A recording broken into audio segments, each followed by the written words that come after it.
What's the haps? I'm Meroka, and today I'm going to be taking a quick look at Isbarah, the first journey. This is by Leikir Studio, who are, I hope I'm pronouncing their name correctly, they are a French team, and published by Neko Entertainment. It's a bullet hell platformer, which is a strange kind of beast, not something I've ever seen or heard of before. It's kind of a genre mashup kind of affair, I guess, really.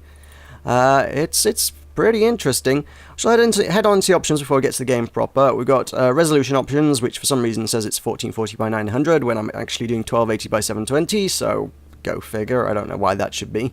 Texture quality is your standard Unity presets that don't tell you a lot, to be honest. There is this darken background option down at the bottom, which kind of just applies a vignette to things to make it look a bit more stylized, I think is what that does. Got music and sound effects. Actually, for some reason, that's just dawned on me. It might be to kind of give the foreground more contrast so that you can see where bullets and characters and things are that you're supposed to be dodging. That might actually be what that is, come to think of it. I hadn't considered that one before, but yeah. Music and sound effects on separate sliders. Inputs are rebindable. Both of those are very good things. We like to see that. Language options, not loads of them, but English and French. As I say, it's a French team, so those are the options that come available with this game. Let's head on in and see what there is. We have 7 chapters, each of those has 3 levels. Each level is basically just a boss fight. They are boss fight things. And you'll get a rank depending on how well you do. So you can see with God, that's the tutorial level. It's not too hard to master. 7 out of 7, yay, good job. Second level, 3 out of 7. 2 out of 7. Yeah, it ramps up the difficulty pretty fast. The whole game is like, it's a bullet hell game. I don't know why anyone would expect it to be not challenging, but yes, everything about the game is super challenging. So the first 4 levels just kind of introduce you to the new mechanics. I think Jackal is kind of the first level that actually is not tutorial, so we're going to hop in there just to kind of show you all the mechanics at play and hopefully not get destroyed, although I might well do. So let's head on in. I will watch the intro cutscene just so you can get a feel for kind of the style of things, although you may already be getting a hang of that already just from the interface. It's all very comic booky. We've got 3 difficulties. Depending on the boss, that changes how much life they have. In this particular fight, the boss has 2 lives. Hard mode ups that to 3. And 7th hell, I haven't even tried that. It sounds horrifying. Basically, yeah, the boss has 3 lives and he is angry, and you get bonus 50% score for doing it. So, yeah, that's super challenging. I'm having difficulty with normal mode in the vast majority of instances, so yeah, I don't need to ramp it up too much because it's already rock solid. We also have challenges. Once you've beaten the level for the first time, you will unlock challenges. We've got Energy Graze Challenge. Your energy regeneration rate is slow, but you gain extra energy with Graze skills, which also gives you a bonus score. I'll get into kind of the Graze mechanic once we get into things, but yeah, basically, if you want an extra score bonus to try and get a higher score, that's probably the way to go, I suspect. You can also turn on a timer to see how long you've been fighting it, I guess. So we'll do on normal mode with no extra challenges, because I don't need extra challenges. Thank you very much. Yeah, no need for those at all. So, story time! As I say, it's pretty comic book. So, you are Iria, you are the daughter of God, essentially, and you're going to go run around and, after some slightly cheesy dialogue, go around fighting various forces of evil for various reasons. It's all battle of good versus evil, light and darkness, or designed and designless are kind of the 2 main forces at play here. And there's it's not really the most compelling of stories, I've got to say. It seems to be a bunch of reasons for Iria to go around beating the crap out of people for, like, whatever reason. Yeah. In this case, this guy wants to get into the dimension of the designless. No real reason is given for that, it just says that he wants to go to the dimension of the designless. I don't know. It's slightly elaborated on after the fight, but not to a great extent. It's just like, oh, I can't let you go to the dimension of the designless. Let us fight! And fight begins. So as you can see, it's all comic book style. I love it. It's a great style. The game looks fantastic. And here's the fight! The fight is here. So, it's, as I say, platforming. We have platforming, we have bullets hell. With right-click, I can use these blue kind of tokens that are around my character. Got little blue dots on the interface, which are dash tokens, which allow me to dash around the place. They recharge pretty quickly, but not very quickly, so you can't just continually spam the damn thing. But you can get around fairly quickly if you need to. You can do 2 in quick succession, but then you got to wait a couple seconds for that to recharge. You got the red tokens around your character are essentially a barrier stroke platform, so I can do this, block his bullets, and then get past them. The barrier fades after a few seconds, and then the bullets are allowed to carry on their way. It doesn't destroy bullets. Bullets are just sort of held up by it. They will carry on. It can also be used as a platform to stand on, so I can do that. Basically, you can only have one at a time, and I forgot that was a thing, so I shouldn't have tried to do that, because that wasted all my tokens. You can create 2, but if you create the second one, the first one will disappear. As I say, it can be used as a platform to stand on. They can function both as a shield and platform to stand on, so you can do both with it if you're being shot at from underneath. That's also an interesting way to do it. And then you've also got... I'm not sure why my interface disappeared. I guess if you don't do much for a while, the interface disappears around your character. You've also got the white bar around the top, which is my slow-mo meter. If I hold down shift, I can go into slow motion, which allows me to do tricky maneuvers a little better. So we've got a bunch of lines on my interface pointing towards these various devices that are hovering around the place. Let's see if I can stop that.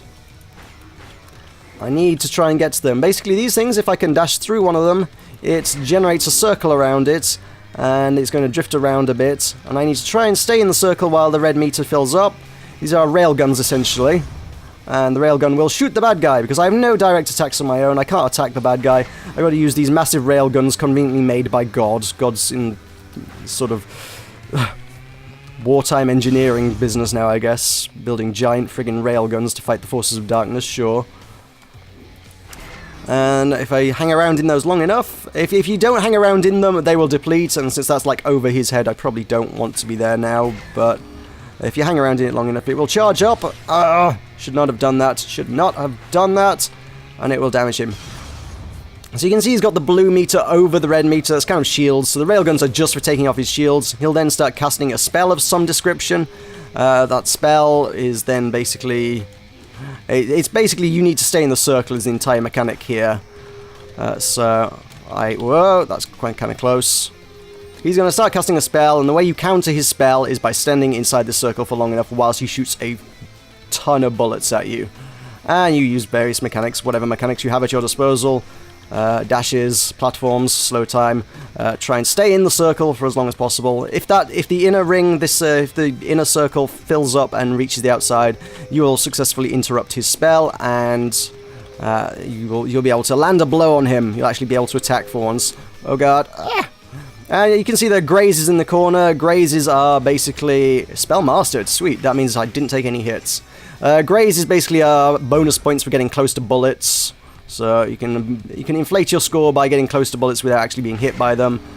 It's the standard bullet hell formula of you have a tiny hitbox, and you can see just behind my character there's this tiny little blue orb. That's actually my hitbox. If a bullet hits that, then I'm in trouble. That's when I take damage. I can actually my head and legs can actually go through bullets without actually ever taking any damage. Oh boy, that's a lot of bullets. Let's stop those there. Let's charge this one up and go to the next phase. So he'll cast an entirely different spell this time, which will be a different bullet pattern. I need to learn the pattern to a certain extent, because bullet hell, why not, obviously. There's a lot of learning involved. It's not going to go exactly the same each time. It's not going to be the identical pattern, but it's going to be fairly similar. You do need to learn what you're doing. Okay. That wasn't too bad. And he's going to do this. I need to... Actually, no, I'm pretty okay there, actually. I thought I was pretty okay. Something hit me. So he's going to do the same attack, but vertically, I guess. This one's not too bad to dodge. I'm getting plenty of grazes out of it as well, because you're getting quite close to a lot of bullets. So on the whole, this fight actually isn't the worst in the world. So he's about to... all the bullets disappear once that circle fills up. So if that's about to fill, you can, stare down bullets at that point. It's like, I would get hit by this, but I'm about to end this. And you get a little bit of extra health each time you hit them, so if your health's down below full, you can fill it up. And you get a bonus score for having full health, so that's also a good reason to have that. I believe the enemy takes damage if you counter his spell anyway, but you get the extra health and extra bonuses and stuff if you attack him, so it's absolutely worth dashing into him to attack him. So, did I not have full life? It said full life pickup bonus. I had full life. Why did you not give me that? That seems kind of strange. Huh. There's also a shield. If you have full health when you attack him, you fill up to a blue health meter, which lets you take 1 extra hit as well. You actually kind of get a shield like the boss has, which is also nice to have. So it's always worth doing that attack, definitely. And there you go. You get scored at the end of it and ranked based on your score, and I got 2 out of 7. I guess I would need to do it on higher difficulties with more multipliers and just generally do it a lot better. You can see that first spell, I didn't take any hits during the spell, so I got Spell Mastered, which gets me bonus points, and the grazes, you get points for grazes anyway, but if you master the spell, you also get extra points for the grazes whilst you've mastered the spell. So got the graze, got graze points for spell 2 for getting close to the bullets in spell 2, but I didn't master that spell, so I don't get the bonuses. And I think you kind of get a bit of a combo thing going on as well, so quite often the second spell will score a lot higher if you've not taken any hits. If you take hits, obviously that's going to reset your combo. So, let's head on through. We'll get a bit more, I think we may get a little bit more of the story just to say, hey, you defeated me, and whatnot. Yeah. So now he's going to be disappointed that we didn't let him get to the dimension of the designless and whatnot. Basically, he is related to death. Is he the son of death or something? The Reaper's son, yes. His design is to bring death, and we invented the world of the dead, so he can't kill people. So he needs to go to the dimension of the designless for some reason. I don't know. Story. Tenuous story. Let's look at a more challenging level. That was relatively easy to do. Like I say, it's kind of the first level to do that isn't tutorial, so it's not too bad. It gets a lot worse. Let's step things up. If we go to Mara, that's also got another interesting mechanic in it as well. This is a level I am thoroughly stuck on, so I will die here. I can guarantee you I will die. This enemy has 3 phases to begin with, and then hard mode steps it up to 4. God knows what 7th hell's like. It's horrifying on ordinary. So, normal mode, there are already 3 phases. Apparently we can't skip the dialogue on this, because I guess you can only skip the dialogue if you've beaten the level, which is kind of a little annoying, I guess, because I've already seen the dialogue on this level a few times, so... Oh well. Normal mode, let us start. Yeah, if you've beaten a level, there's a little checkbox before you select the level that says, look, I don't want the story. Don't give me the story. But instead, here we are. So the third chapter, all the bosses seem to be mostly based around kind of time manipulation mechanics. So this is the goddess of time, and there's the bird of time, and other things of time. And they create big bubbles of the level, which allow things to move faster or slower as they move through them. I can skip this with escape, so I shall do that, actually, in fact. And yeah, it's very similar to the way similar but not as powerful as your own slowdown, and you can combine them, so I can slow down inside their slowdown bubble to go super slow. And their bullets are affected by the slow time as well. So this level's got a slightly different section at the start. Got the green bubbles are the speedy time things. I should probably get a move on because this level is kind of against the clock. You're aiming for these. It's basically a platforming section, is this. I want one of those. I want to use my slow time to get through that really quickly. How did I get hit there? I didn't feel like that should have hit me. Each time you hit the target, it's going to open up the next section. Allow you to get through to there. I want to dash up over here.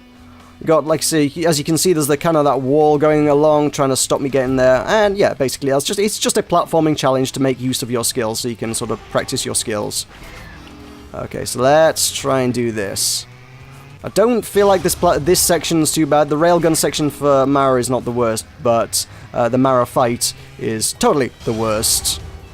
So you're going to fire. These things are not too bad to dodge. They're all fairly spaced out. They're not awful. She fires a lot of bullets, and she puts the slow time bubble around you, but it's not hard to get out of, and the bullets are not hard to dodge, so she's not terribly challenging there. It's this bit. This bit's the nasty one. She does her transformation, she does a spell. We've got the green bubble is the speedy time, we've got the purple bubble is the slow time, and she's firing a crazy ass number of bullets. You can use the different time bubbles to speed up and slow down her bullets, throw them out of phase so that you can dodge stuff easier or whatnot. So if you fire a bunch of bullets through the through the slow time, they'll kind of get out of phase with other ones. You can create a bit of a gap. You do get 1 continue on each fight. You get bonus points for using that for not using that continue. I find myself frequently using that continue. It's pretty useful to have, really. 3 health is not enough to do most of these fights that I found, because I'm not very good at it. They're crazy challenging in most instances. This one, god damn it, seriously. I'm going to use all my lives just on this bit, I think.